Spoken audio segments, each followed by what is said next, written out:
Well, ladies and gentlemen, this is what I was doing.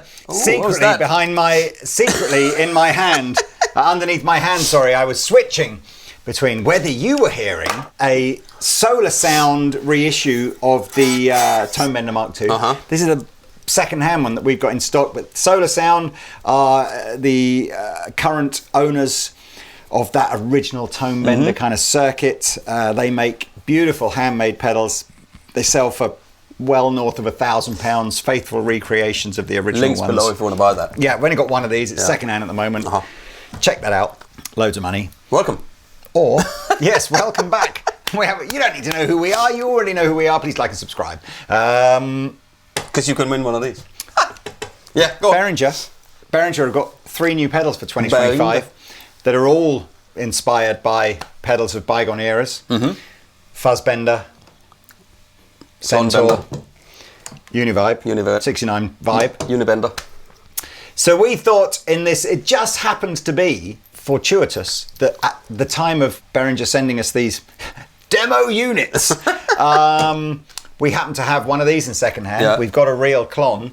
We don't have an original uni-vibe. No. I've never seen an original uni-vibe. Apparently it's a Japanese company in 1968 built the first original uni-vibe. But we do have a full-tone Deja vibe, which is sort of generally accepted as a jolly good modern equivalent. And we're going to run an expression pedal into the Behringer uni-vibe to compare it to the full-tone Deja vibe. But the first one, what did you think? Which sound did you think was the really expensive Tone Bender versus the super affordable Fuzz Bender? Any ideas? No. Did you hear a difference? I wasn't looking, so I have no idea. I felt one of the tones was marginally bassier than the other tone. There was one that was fatter. Do you think that would be the original one or the Not as far as replica? I know. Let's have a listen. I mean, there's definitely extra bits on here. We'll talk about that shortly. Let's hear the Tone Bender. Yeah. As I'm pretty certain it was always used, which is everything on full. There's no LED light to tell you it's on. It only runs on batteries. Yeah. That's what we're doing. Bosh.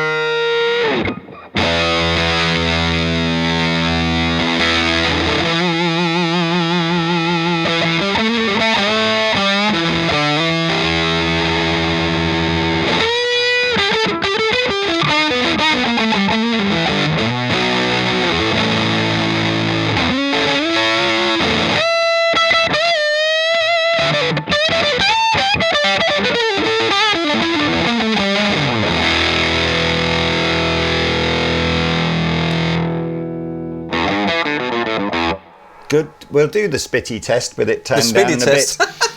Let's try the Fuzz Bender.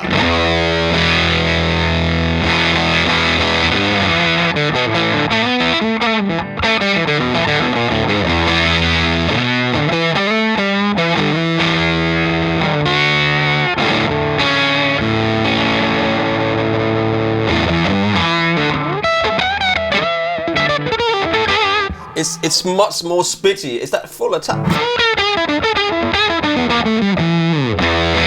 Feels like less fuzz in it. Yeah. Now this is So this is the first time we've plugged this in.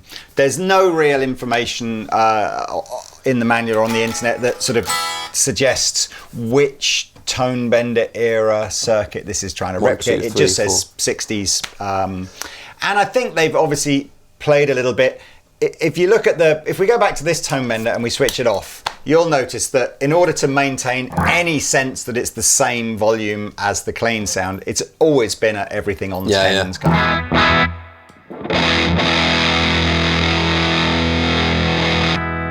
If anything, it's actually slightly quieter. Yeah.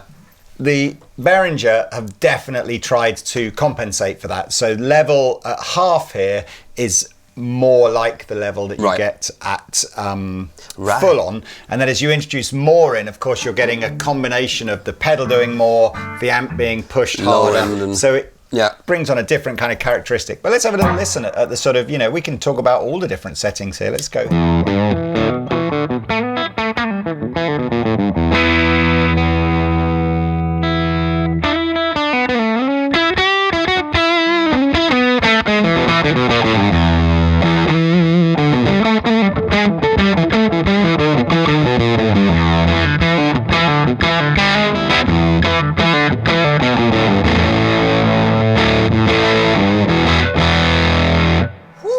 I always think, it's this those very first. So the Fuzz was the first ever pedal that anybody ever invented. It's got a very unique way it interacts with the guitar and the guitar player, and with other pedals potentially if you start to introduce them. My kind of relationship with Fuzz ebbs and flows. Sometimes I plug into a Fuzz and I'm in the right mood and the wind's blowing in the right direction. I get like the greatest overdrive sounds I've ever had. Yeah. And then other times I plug into a Fuzz pedal and it just feels like I've got some sort of £2.99 broken transistor radio, and but I don't think that's just Fuzz. It's not everybody's cup of tea. Yeah, let's put it like that. But again, if you look at the way, if Pete perhaps on this guitar goes through playing softly, playing heavily, different pickups, you'll notice the Fuzz behaves very differently to a normal overdrive pedal, which is much more consistent. Yeah, it's I've turned the Fuzz all the way up now, especially when you do double.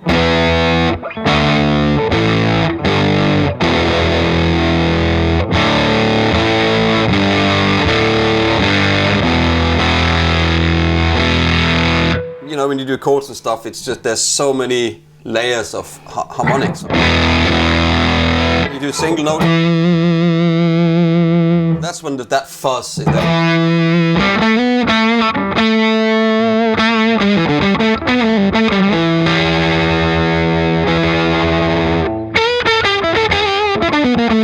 And once you're up at the high register, you got that octave up some.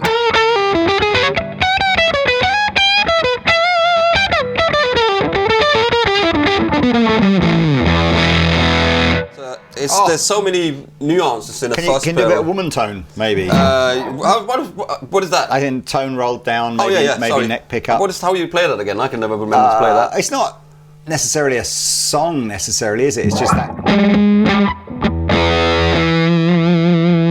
I mean, I'm turning it all the way down.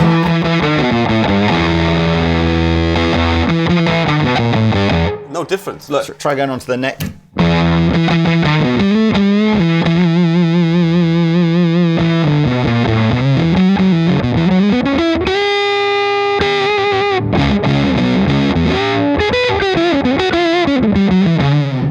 Play that because that's why I play it in D flat.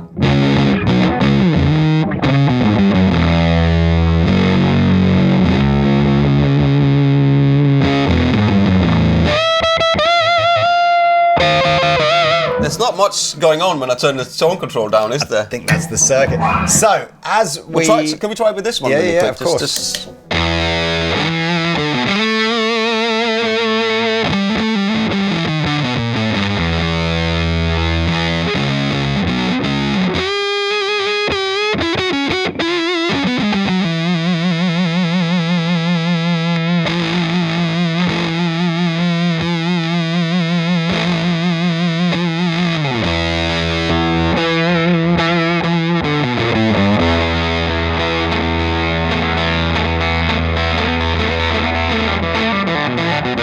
Take eyes out. You almost don't hear that.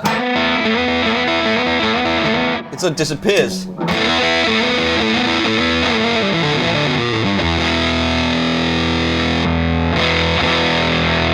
mean, it's a magnificent sound. There's a different top end, isn't there, on the Behringer? Anyway, magnificent sound. We can start to overload the amp in a way that not overload the amp, but we can start to drive the amp harder in a way that the tone bender can't do. So.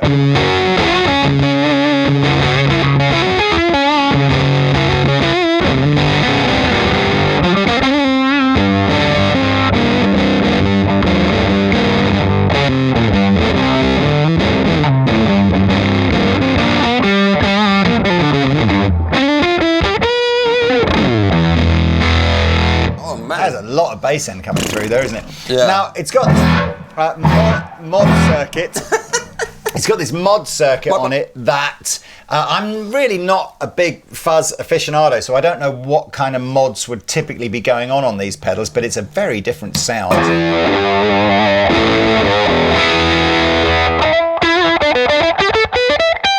It's more an octave, isn't it? Yeah.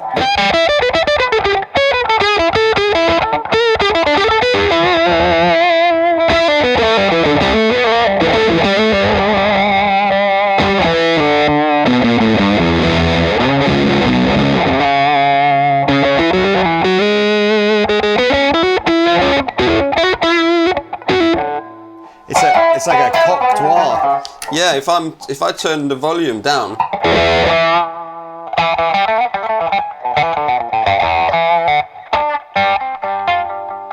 It's he's sitting next door.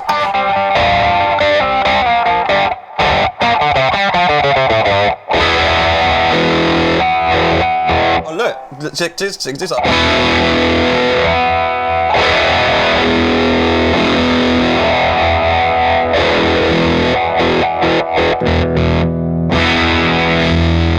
That's really interesting. Leave that here and then listen to, if I'm all the way up, and I just back it off a little bit, you can hear that.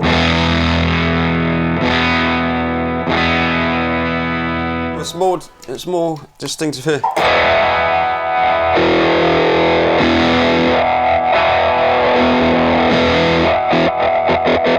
It's a wah pedal. I think the components in a fuzz react so differently to input, as well. gain, all of that stuff. So anyway, that is the Fuzz Bender. I'm sure we'll play around with that plenty over the next few months because it's super affordable. We're saving this one till last just to make you watch till the end. Or of course you could have used the timestamps and found out already. But should we have a little listen to the uni-vibe now? Okay, Mr. Pete. Sorry, okay, Mr. Let's have a listen to the full tone Deja vibe on its slowest kind of setting.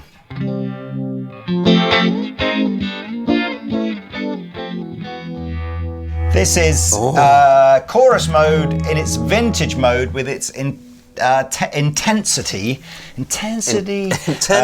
on halfway. So pretty much set the same as this one.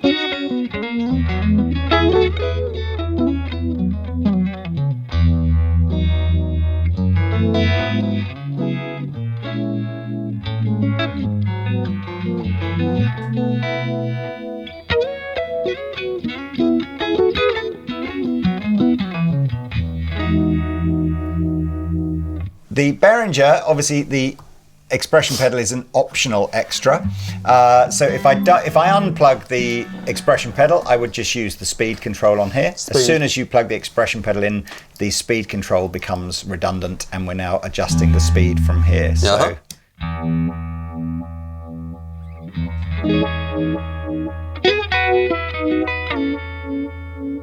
There's more intensity. Yeah, let's balance that up.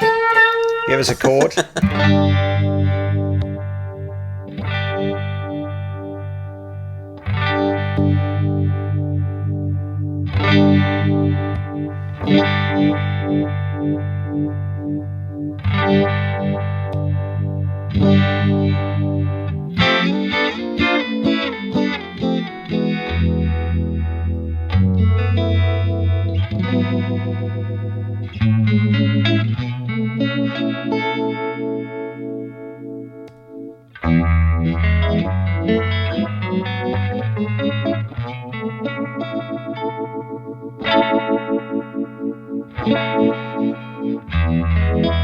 The sound in this one is a bit more lush.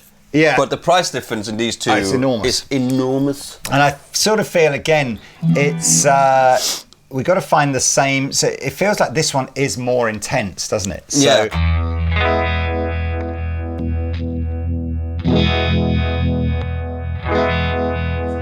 It's like there's a spongy fatness on the full tone that isn't there on the Behringer. But like you say,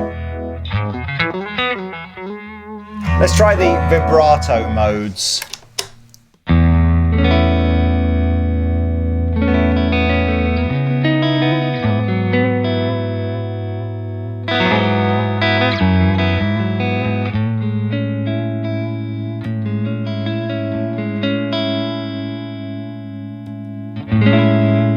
That's funny. It's closer, it's closer. on Now the vibrato better mode, than isn't it? before. Listen. That's a shame they haven't kept the fatness on from the vibrato into the chorus. Agreed. In my opinion.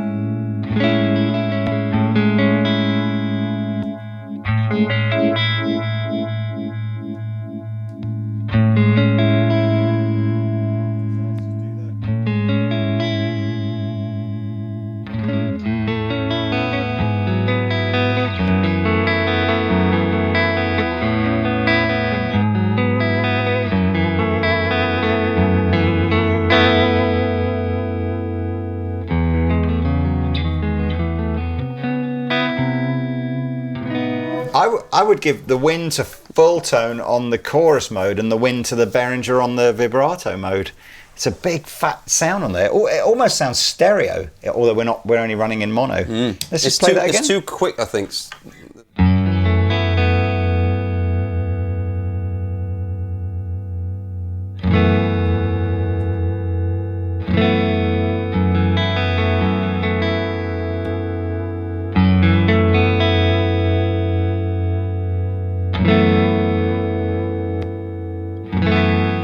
Bit more thumpy, isn't it? This is more thumpy. Yeah.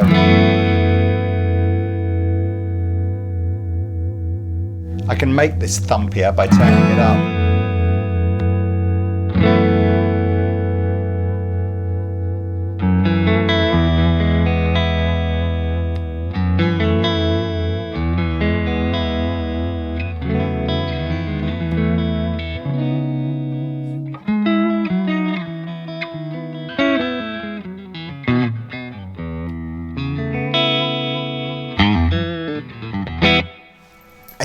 Definitely. Like I say, I would give the chorus win to this one and the vibrato win to this one. Again, I do want to hear a bit of Jimmy with on a Telecaster.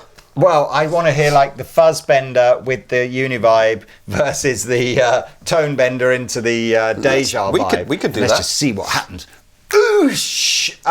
Okay, take it away, Mr. Oh wow, yes, take it away, Mr. Pete, with your Hanson S style. I'm gonna butcher this, by the way.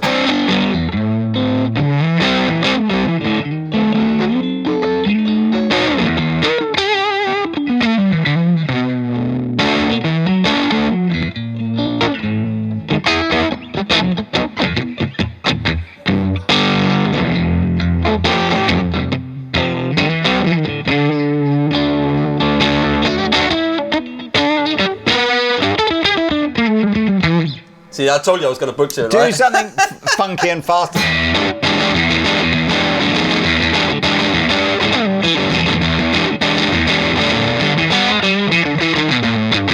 I need more. Need more.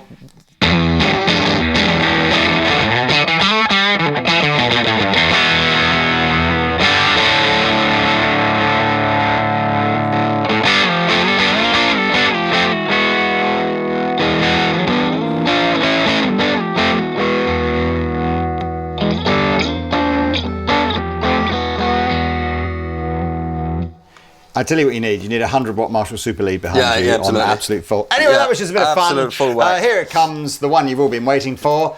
The Klon Centaur versus the Behringer Centaur. Oosh! Oh, I'm back to the... He's back to the trusty T-style. I'm not entirely sure that the everything on 12 test is the right place to start. Nobody ever really uses a Klon Centaur with everything on 12. Did you see Juan Mayer put his settings on a real Klon and signed it? Anyway... I don't think it was a real Klon, was it? Was it? I thought it was. Anyway, give us a... Let's go.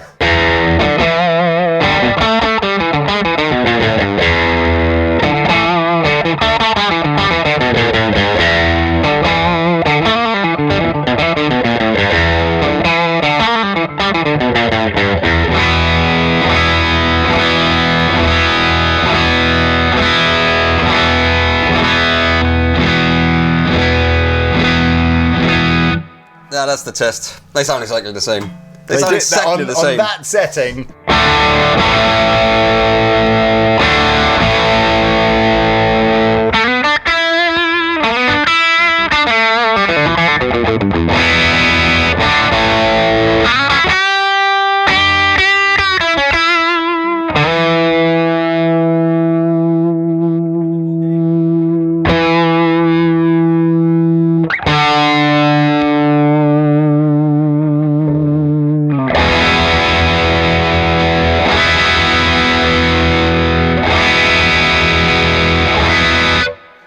I mean, normally you can hear something happening that when you do the actual switch, you can hear the transition of the switch. But on this, I'm not even sure I can hear that. Can you just grab the Tumnus over there on that board? If you're new to this channel, we have done copious clon shootouts in the past, and this funny little bad boy has Let's just put it in the almost loop here. always won.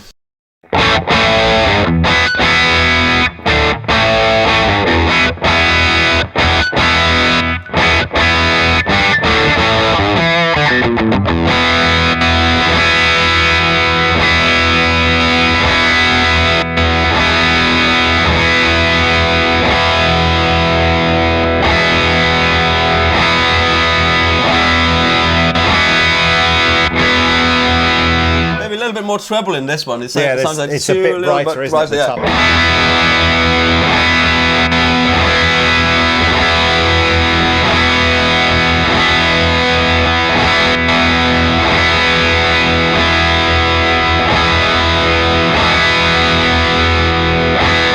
Forget it. Forget it. They all just sound the same, man. Okay, let's... They sound exactly the same. It's a bit spooky, that, isn't it? Let's go with what is a classic? What was John Mayer's? Let's quickly look up John Mayer's clon setting, just because. Hey Siri, what is John Mayer's clon setting? So this was nothing, right? Yeah. So, dull, lifeless. yeah.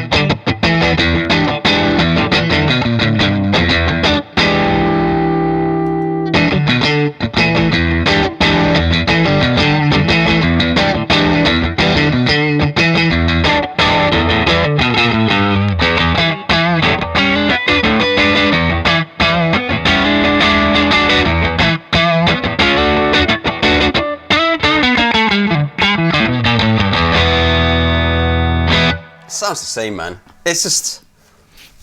Oh man, do we need any more proof of how unbelievably overrated the original clon is? Not overrated, because it's a great sounding pedal. There's just no need to go and spend £4,000 on one. In fact, what you really need to do is subscribe to this YouTube channel. Because then you can win one. Yeah, we're just going to give you one. Yeah. Not every single one of you, but one of you lucky people when we get to 1 million subscribers. I saw he put one on eBay recently because he does that sometimes. John Mayer did? No. The dude that makes these or owns Bill the brand. Finnegan. Yeah. He makes them sometimes and he sells them. I don't know if he just needs a lot of cash. Do you know what I think about the Tumnus as well? The Tumnus for me is when you put everything on exactly the same settings on the clon, I think the Tumnus just has a little bit more of everything. Yeah, you're right. So in a way you go, I sort of feel like I prefer it because it's just like a bit more, right? Yeah. So I still think that's a great pedal. It's a good looking pedal as well. This is crazy, isn't it? I wonder what the reaction will be to calling it a Centaur,